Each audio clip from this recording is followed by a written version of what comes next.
Hi అండి, అందరికీ నమస్కారం. Welcome to our channel. This is Vikram from learner zone. ఈరోజు మనం 6th క్లాస్లో 6th పాఠం నేర్చుకుంటున్నామండి. పోతన బాల్యం. ఏంటిది? పోతన బాల్యం. దానికి రాసినటువంటి వారు ఎవరు అంటే డాక్టర్ వానమాములై వరదాచార్యులు. ఇక్కడ మనము ఉన్మీకరణ చూస్తున్నాం. మేము డైరెక్ట్లో ఎలాంటి సోది లేకుండా చెప్తున్నాం కాబట్టి టైం వేస్ట్ అనేది అవ్వదు మీకు. మేము సోది చెప్పేది ఒకటి మీరు సబ్స్క్రైబ్ చేసుకోండి అని. అది సోది అనిపిస్తుంది మీకు, కానీ సబ్స్క్రైబ్ అయితే చేసుకుంటే మంచిదని మా యొక్క అభిప్రాయం. ఓకే అండి. ఇక్కడ పాఠం ఉద్దేశం చూసినట్లయితే తిప్పన పోతన ఇద్దరు అన్నదమ్ములు. ఎవరు? తిప్పన పోతన ఇద్దరు అన్నదమ్ములు. చిన్నప్పటి నుంచి వారిద్దరు ఒకరిని విడిచి మరొకరు ఉండలేనంత ప్రేమతో మిగిలేవారు. వారిద్దరి మధ్య ప్రేమ ఎట్లా ఉండేది? ఒకటి క్వశ్చన్. బాల్యం ఎట్లా గడిచింది? 2 క్వశ్చన్. మొదలైన విషయాలు ప్రస్తుత పాఠ్య భాగంలో చూడవచ్చు. ఈ 2 క్వశ్చన్స్ మీద నడుస్తుంది. ఓకే. పిల్లల అభిరుచులను, ఆసక్తులను తెలియజేయడమే ఈ పాఠం ఉద్దేశం. ఓకే అండి. కొత్తగా చూస్తున్నటువంటి మిత్రులందరూ కూడా సబ్స్క్రైబ్ చేసుకోండి, లైక్ చేయండి. మీరు ఎలాగో లైక్ చేయరు కానీ షేర్ అయినా చేయండి. ఓకే అండి. మనం లింక్ కూడా మనకు కామెంట్ బాక్స్లో పెడితే దాంట్లో జాయిన్ అవ్వండి. కనీసం రోజు మన సమాజంలో ఎవడెవడు సత్తాండో ఎవడెవడు బతుకుతాడో కూడా తెలుస్తుంది. ఓకే అండి. ఇక్కడ చూద్దాం. ఇక్కడ పాఠ్యభాగ వివరాలు. ఓకే. ఈ పాఠం కావ్య ప్రక్రియకు చెందినది. ఏ ప్రక్రియకు చెందింది? కావ్య ప్రక్రియకు చెందింది. కావ్యం అనగా వర్ణనతో కూడినది అని అర్థం. కావ్యం అంటే ఏంటిది? వర్ణనతో. ఇది మనకు ఇంపార్టెంట్ అండి. మనం ఇవన్నీ కూడా హార్డ్ వర్డ్స్ కింద తీసుకొని మనం నేర్చుకోవాలి. మహాకవి పోతన జీవితం ఆధారంగా డాక్టర్ వానమాములై వరదాచార్యులు రచించిన పోతన చరిత్రము అనే మహాకావ్యంలోని ప్రథమ శ్వాసం నుండి తీసుకోబడింది. ఎక్కడి నుండి తీసుకోవడం జరిగిందట? మనకు వానమాములై వరదాచార్యులు గారు రచించిన పోతన చరిత్రము అనేటువంటి మహాకావ్యంలో ప్రథమ శ్వాసం నుండి తీసుకోవడం జరిగింది. ఓకే. ఇక్కడ కవి పరిచయం చూసినట్లయితే 20వ శతాబ్దపు మహాకవులలో ప్రముఖుడు ఎవరు? డాక్టర్ వానమాములై వరదాచార్యులు. ఈయన వరంగల్ అర్బన్ జిల్లాలోని మడికొండ గ్రామంలో జన్మించాడు. ఇప్పుడు నేటి మంచిర్యాల జిల్లా, ఇప్పుడు 33 జిల్లాల తర్వాత నేటి మంచిర్యాల జిల్లా చెన్నూరు స్థిర నివాసం ఏర్పరచుకున్నాడు. ఓకే. ఇక్కడ మనకు ఇవి చాలా అంటే 100% వీటి మీద అడిగేటువంటి ఛాన్సెస్ ఉన్నాయి.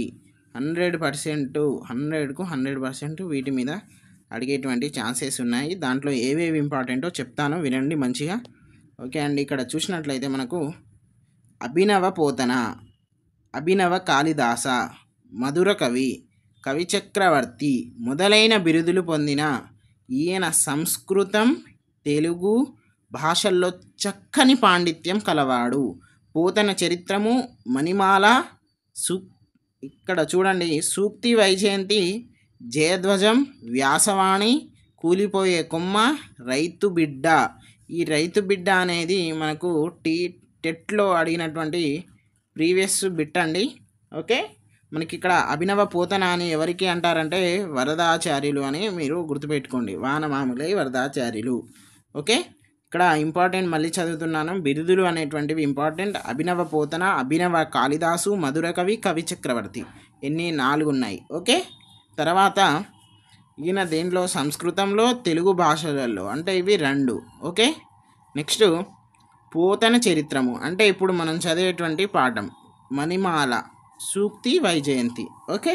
వీళ్ళిద్దరు అక్క చెల్లెళ్ళు అనుకోండి. ఓకేనా. నెక్స్ట్ జయధ్వజం, వాళ్ళేంటిది? జయధ్వజం. తర్వాత వ్యాసవాణి. ఓకే. కూలిపోయే కొమ్మ. ఓకే. రైతు బిడ్డ. కొమ్మ, రైతు బిడ్డ అనేటువంటివి వ్యవసాయానికి సంబంధించింది కాబట్టి మీకు గుర్తుపెట్టుకోండి, కోడ్స్ అనేవి పెట్టుకోండి. ఇది రైతు బిడ్డ అనేది బుర్ర కథల సంపుటి. ఓకే. మొదలైన గ్రంథాలు రచించాడు. ఆంధ్రప్రదేశ్ సాహిత్య అకాడమీ పురస్కారం, వారణాసి వారి విద్యా వాచస్పతి మొదలైన పురస్కారాలు అందుకున్నాడు. ఓకేనా అండి. ఇది మనకు వానమామలే వరదాచార్యులు గారి కవి పరిచయం.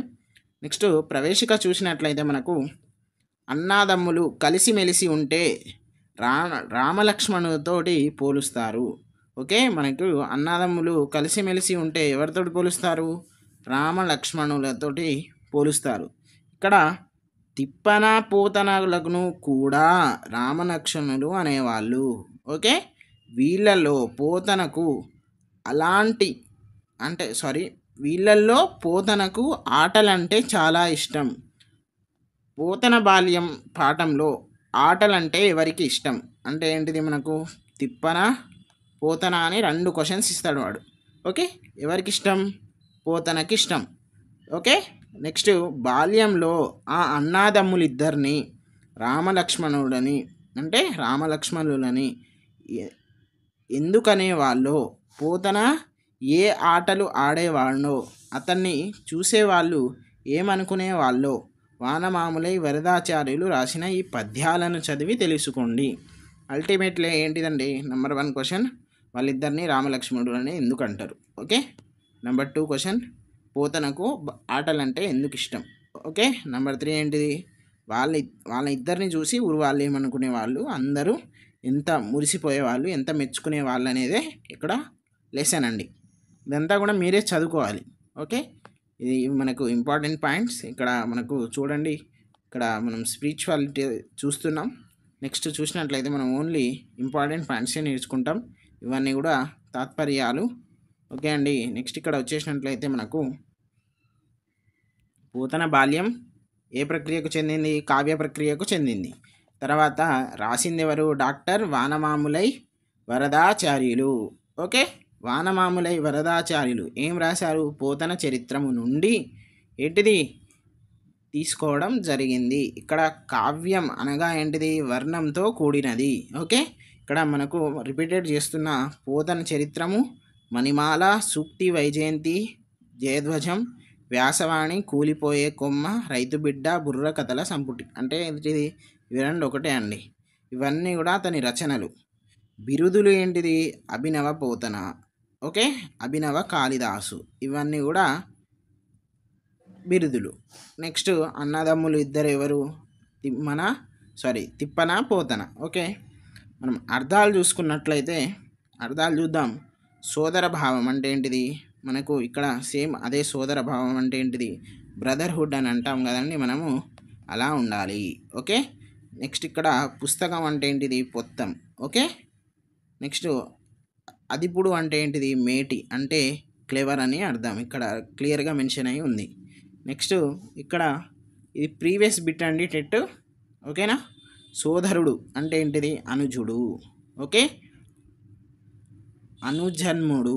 ఇక్కడ చూడండి ఇంకా కొన్ని ఉన్నాయి. అనుజన్ముడు, అవరజుడు. ఓకే, శరీరం అంటే మై, వేత అంటే బాధ, మనం బాధలో ఉన్నాం ఇప్పుడు. ఓకే, ఉన్నామా? ఉన్నాం. పీకము అంటే ఏంటిది? కోకిల. ఓకే, నెక్స్ట్ ఇక్కడ కొన్ని ప్రకృతి వికృతులు ఇచ్చారు. ఇది చాలా టెట్లో వచ్చినటువంటి క్వశ్చన్. ఇది ప్రీవియస్ 24లో కూడా వచ్చింది కాబట్టి ఇంపార్టెంట్. భోజనం అంటే బోనం, నిదుర అంటే నిద్ర, పుస్తకం అంటే పొత్తం. ఓకే, పురం అంటే ఏంటిది? పట్టణం లేదా నగరం. ధరణి అంటే ఏంటిది?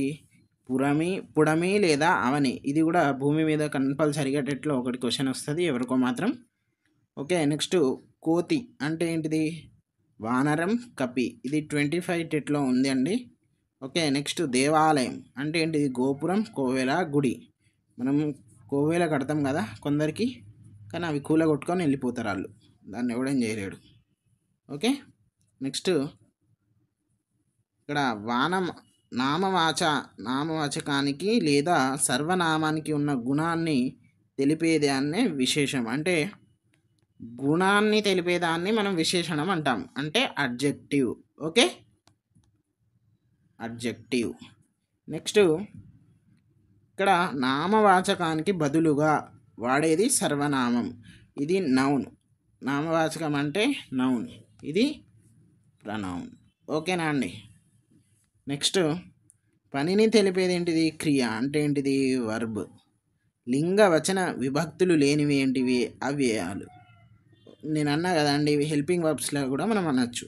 పేరును తెలిపే పదం ఏంటిది? నామవాచకం. ఈ రోజుకు ఇది క్లాస్ అండి. మీకు ఏమైనా డౌట్స్ ఉంటే మీరు ఖచ్చితంగా మాకు కాంటాక్ట్ అవ్వగలరు. మీకు మ్యాక్సిమం ఎలాంటి డౌట్స్ ఉండవు క్లాస్ అయిపోయాక.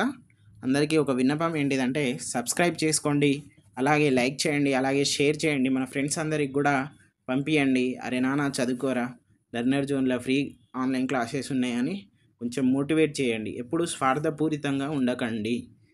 సరే అండి, థ్యాంక్ యూ వెరీ మచ్. మీరు మాకు సపోర్ట్ చేస్తారని అనుకుంటున్నా. మనకు ఈ రోజుకి 515 ఫాలోవర్స్ ఉన్నారు.